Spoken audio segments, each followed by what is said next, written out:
Hello, welcome to Art Answers at Donna Downey Studios. My name is Stephen Lursen. Today is July 9th, and this is our 4th episode, so it's going along nicely. So let's go ahead and begin.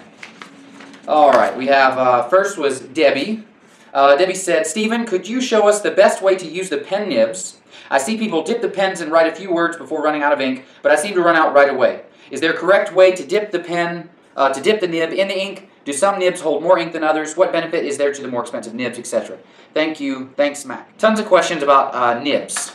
So they're very basic. Let's talk about the the normal vocabulary. So the part that goes into the back, into one of these holders, the bases is going to be the tail. That's going to be pressed into the handle, just like this one is pushed on there. And these, unfortunately, have not been kept clean, so they're a little more difficult. Nonetheless, so then that goes into the shank, or the body, the vent hole, the shoulder, the tines are as a result of the slit, in the tip, there are two separate flexible tines. So that actually leads me, and then the tip or the point, so that leads me to what I wanted to say about these. You are supposed to pull the pen. You can't push it, otherwise you'll rip up your paper.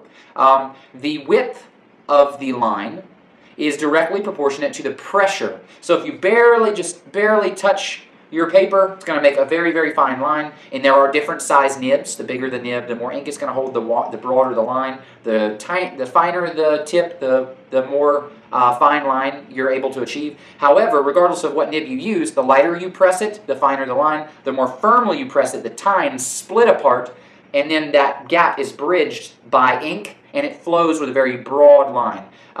That is what separates these calligraphy-style pen nibs from a ballpoint pen. A ballpoint doesn't matter if you press down hard or press down lightly. The roller ball is rolling, and its potential for line weight variation is almost none. Whereas with these, you can go in the same line as you pull it. You can press down hard, pull it up, press down hard, and you get this wave of line. And that is wonderful. That's what those are used for. Cost. Most of our common nibs are going to be made out of steel. They work very well. They are flexible. The most expensive ones are going to be gold, like 14 karat gold, something like that. They're going to be very costly. Theoretically, they should be much more flexible, and their line should be much more smooth. But that also has to do with the ink you're using, whether it's diluted and so on. So the most common options are going to be steel. You're only going to want to dip. Some of these you can tell, I can tell just by looking at them, that they were dipped all the way down to here. You really only want to dip a quarter of an inch. You really only want to dip along the slit. You don't need to submerge the entire device under ink. There's going to be a lot of waste, and you won't have as much control if you over dip or overload it. It's normal to have to re-dip your pen nib after 3 strokes. Stroke, stroke, stroke, re-dip. That's very normal. There are pens that have a piston feed that you don't actually have to dip it in ink. There are numerous pen options out there where it's self-feeding. So if you're seeing some, and they look like this, they look like they have the same replaceable, sometimes steel nibs or gold nibs, they just are always going to flow. So maybe that's why, although I believe it, if some people are able to achieve the ability to write numerous words before they re-dip, it's just the exception. Oh, pen nibs oftentimes have what commonly known as sweet spots. What does that mean? It means that as you pull it, different rotations are going to give you different results. Some are going to be scratchy, hard, resistant type of line, and then if you rotate it perfectly to the sweet spot, it's going to give you a smooth, consistent line. So you want to continue using that sweet spot once you find it, which requires practice. Japanese nibs are more narrow than American or Western nibs. That really just bases on the brand name, where it comes from. There are 2 main categories of nibs. There's broad tip and fine tip. Today, we usually use fine tips, and they have the split. They have the slit down the center, and you can achieve a broader line just by using more pressure and splitting those tines apart. Moving on, Susan said, "Hi Stephen, in your last video you mentioned using glazing liquid instead of water." Yes, thank you for watching. When you want to thin out your acrylic paint for coverage and such.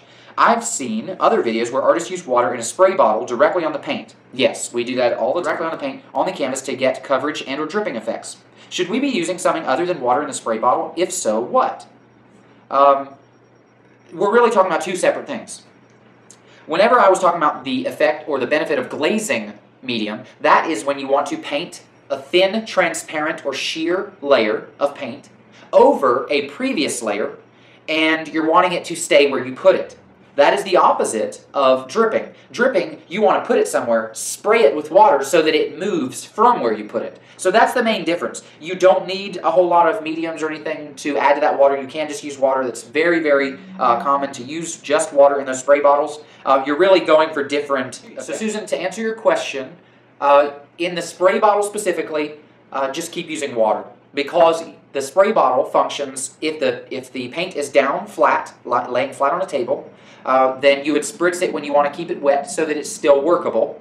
And if it's up on an easel, then you spritz it so that it will run to achieve an abstract effect of drips, which are beautiful, and I love those. So let's move on. Robert said, "Hi Stephen, are glazing medium and airbrush medium similar in consistency, and can they both be used to thin acrylic paints?"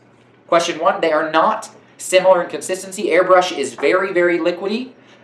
Glazing still has some, it resists splashing. It still has some body to it, whereas airbrush is very, very fluid, more fluid. Can both be used to thin acrylic paints? Yes, but you don't use glazing to thin a paint. You use it to add transparency to it, so it does thin out the pigment. Will you get similar or very different results from them? And do they affect pigment intensity? So yes, they do affect pigment intensity and pigment proximity in the way that when you take paint, high quality paint is going to have a very dense pigment ratio to the binder, which is the acrylic. That means there's a million particles of pigment in the acrylic. Now when you add something to that, think about adding water. It thins it out, now the pigment is spread out. You add anything, it's going to decrease the intensity. Now, with glazing, that's a good thing. The reason you want to do that is so that you can see through the layer of paint to the previous layers of paint, so that you're not just simply priming or whitewashing the layers below. You're wanting to achieve a color shift. That's what a glaze is. It's a subtle color shift between one layer and the next layer. Now, airbrush is even more thin and is specifically designed to be so thin that it can flow through an airbrush gun or an aerosol gun. So that's what that's intended purpose is. You can certainly use it for other purposes with experimentation. Will they change the color of your paint? They don't change the color, they change the transparency. So if you have a very opaque color, you add glazing medium to it, then it's going to no longer be opaque, it's going to be transparent or translucent. The more glazing medium you put into it, then the more transparent it will be. The color should look the same. However, there's a difference between physical blending and optical blending. Color is what it is. However, when you paint it on, if you can see the color behind it, then it may not be what you put on it. For instance, let's say you have a yellow. Yellow can be glazed over white and look like a bright luminescent yellow. However, yellow glazed over blue, suddenly it's not yellow, it looks green. Why? Did they blend? No, this is dry blue paint, wet yellow paint. They're separate layers, they're not interacting in any way, but optically, as we look through the yellow into the blue, they mix and it looks green. So that's how the color changes. So let's move on. Susie said, "Hey Stephen, would you explain the differences and the best uses of different golden gel mediums, please?" Okay, so the normal, and I'm looking over there at the 40 of them, we have fluid mediums, we have gel mediums, the difference being that gel has body to it, fluid mediums are more runny. Let's see, we have gloss and matte, that's the finish. Gloss is going to be highly reflective. Matte is not going to be reflective. There are countless additives to these gel mediums, such as glass bead gel. That's going to be acrylic medium with countless little tiny glass beads that have been blended into the medium, which has been used to create a sparkly effect because the glass reflects light, but not as a gloss surface would, because that's going to be even everywhere. Glass beads, as they disperse across a canvas, create a physical texture like sandpaper, but visually it looks like thousands of little glass reflections. But they're so tiny, it doesn't look like a jewelry glass bead. They're much, much tinier than that. Then we have numerous other additives. As far as gels, we have some that have like mica flakes that look like gold. We have lava flakes that are black flakes. We have white flakes. opaque white flakes, and all of these are used in a way that you can add a physical layer over something, but the gel dries clear, so it is the additive that you see, so that you can disperse white flakes over something, or black lava rocks over a surface, and these are very, very tiny, almost like poppy seeds or something like that, and you only see the additive. The gel, once it's dried, is invisible. All right, Brenda says, can you recommend a company that makes a good pen to write words and or doodle marks on top of mixed media projects? So first and foremost, thank you so much for the question. Actually, that was the same question. As far as how to write over mixed media projects, I have 5 or 6 different tools, so I'd love for you to go and watch last week's episode 3, where I listed off and showed numerous options. However, there was someone named Becky who very kindly said in reply to Brenda that she recommends the Scarlet Lime Doodle pen.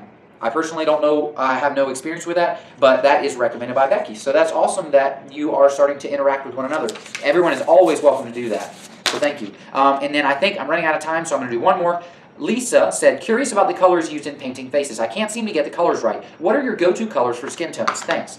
So I actually have a number of instructional painting videos for faces specifically. I have 2 that I show you the palette. But I do use numerous colors. I use titanium white, Titan buff.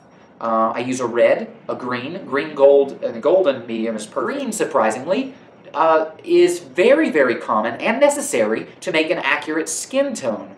Why is that? Because oftentimes we do things like we make pink out of white and red, and it's too pink. It's not realistic. It's very piggish.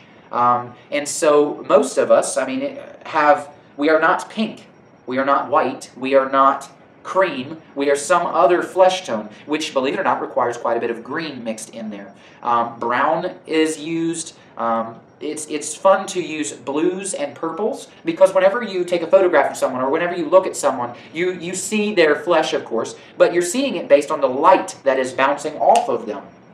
So in sunlight, someone will look very different than in the moonlight, or at a concert where there are colored lights. All of those reflected lights are necessary to give a sense of realism and dynamics between varying colors. You don't want to just paint one color over the whole thing unless you're going for an abstract figure look. Then it makes perfect sense. So it's all in what style you're going for, realism versus abstraction. All right, well, thank you all very much. I appreciate you watching, and I look forward to seeing you next week. Thank you so much for your question. Have a wonderful day.